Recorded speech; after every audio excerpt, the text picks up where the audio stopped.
माननीय नरेंद्र मोदी दिग्विजयी प्रधानमंत्री अमर तांको जेतिकी सब कार्य करिसेंती आम भारतवर्ष पई तो ताहा अस्वीकार करि होबनी एप्रिशिएटेबल वर्क सब करिसेंती किंतु से केंद्र रे जहाँ सब करुछंती आम राज्य केंद्र रे बीजेपी आसिक बहुत वर्ष हेलानी भारत जनता पार्टी किंतु आम राज्य रे बीजेडी सरकार चली वर्तमान 24 आपन जो कहले 24 वर्ष ऊर्ध हो गलानी बीजेपी आसबार चांसेस केतिक अच्छे जदि भी किए अच्छा बीजेपी गोटे मुख्यमंत्री कैंडिडेट हिसाब से किए से सामर्थ्य रखिंट जी कि नवीन पट्टनायक सहित माननीय नवीन पट्टनायक मुख्यमंत्री सहित लड़ाई करें। देखो ये नवीन पट्टनायक सहित अन्य कार लड़ाई होना ये बीजेडी सहित बीजेपी लड़ाई हो कांग्रेस लड़ाई हो त्रिमुखी लड़ाई हो भारतीय जनता पार्टी आगु माने आजीवन गोटे मुख्यमंत्री कैंडिडेट हवा कि आजीवन गोटे दलर सभापति हबार नहीं ये झाड़ूदार कि चाय वाला प्रधानमंत्री हो पारे एवं द्रौपदी मुर्मू परी भौणी गरीब परिवार आदिवासी भौणी राष्ट्रपति हो पारे आपण निवर्तमान जे अतीत जे मुख्यमंत्री हेले राजस्थान रे कहतु मध्य प्रदेश रे कहतु कि छत्तीसगढ़ रे कहतु आपण हुए तो छत्तीसगढ़ मुख्यमंत्री का ना विगत दिन में जेहेतु सांसद अन्य मंत्री भी थे ना शुणी थे किंतु राजस्थान रे जो मुख्यमंत्री हेले प्रथम थर विधायक एवं चतुर्थ पंक्ति रे बसते जो समय विधायक मुख्यमंत्री चयन करा जाउतला चतुर्थ श्रेणी बसता प्रथम थर विधायक होता व्यक्ति मुख्यमंत्री हेले कथा होची मुख्यमंत्री प्रार्थी को प्रोजेक्शन करके भारतीय जनता पार्टी लड़े ना भारतीय जनता पार्टी एजेंडा को लेकिन लड़े देश प्रदेश कोटा हित आपड़ जब मुख्यमंत्री कैंडिडेट कथा कहे शुणु मु माने न्यून करी कहूना किंतु आपण नवीन पट्टनायक को एक्सटेम्पर बिना कागज पत्र देखिकी हृदय ओडिशा मोर कल्पना यहाँ मुझा कल्पना करी कली कि नहले एक्सटेम्पर कौन मीडिया को इंटरव्यू देवा देखते कि कौन पत्र पत्रिका इंटरव्यू देवा देखी कि मनर कथा कहवा देखी किंतु भारतीय जनता पार्टी मुझे कहि आमर जो कैडर अच्छी माने जो जिला परिषद गोटे गोटे आम मंडल धरा जाए आमर जड़े मंडल सभापति बिना कागज पत्र देखी 15 मिनट भाषण दे पार नवीन पट्टनायक बिना कागज देखी 2 मिनट अधिक कही पारे ना मोर कहवा अर्थ अच्छी भारतीय जनता पार्टी मुख्यमंत्री होगापाई प्रार्थी अभाव ना किए जानी जो योगी आदित्यनाथ मुख्यमंत्री हेबे एवं पुनर्बार बहु संख्यार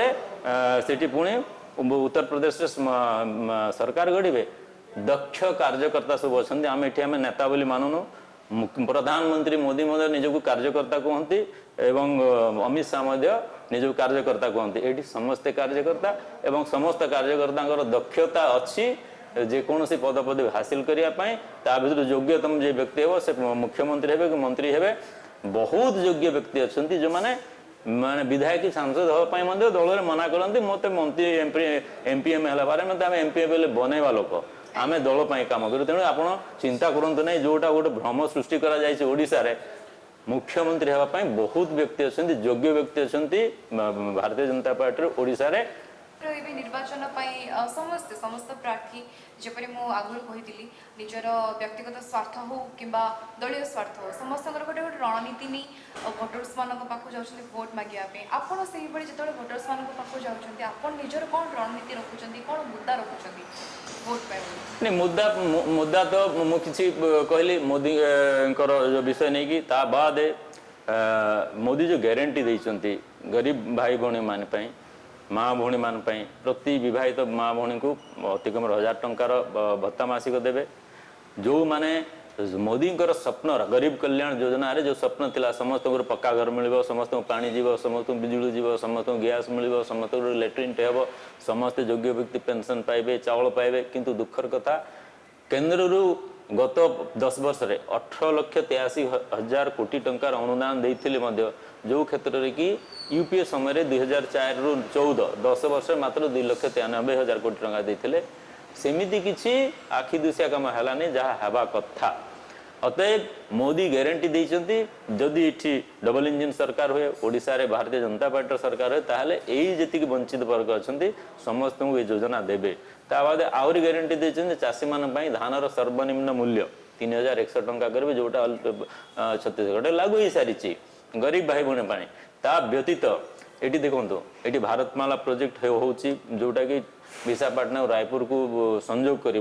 वर्तमान तार यात्रा समय हूँ 13 घंटा भारतमाला पूरा संपूर्ण हो गले 535 किलोमीटर कमिकी दूरता 464 किलोमीटर एवं समय ट्रावेलिंग समय यात्रा समय मात्र 6 घंटा लगे 7 घंटा आप बंचीज आप समय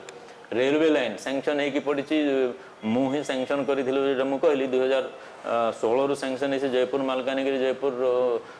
नवरंगपुर रेलवे लाइन किंतु राज्य सरकार उदासीनता जो जमी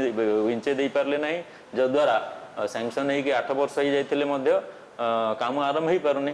यही काम आरंभ करवा आम प्रतिश्रुति दूचु आम ग्यारंटी दूचु मोदी को ग्यारंटी बाद आम ग्यारंटी दूचु बहुत गुड़े जलसेचन अच्छी प्रकल्प ये हो तेल इंटीग्रेटेड प्रोजेक्ट आपन नवरंगपुर इरिगेशन प्रोजेक्ट माने इंद्रावती रु आनिकी पानी देवा कथा भास्केल डैम रे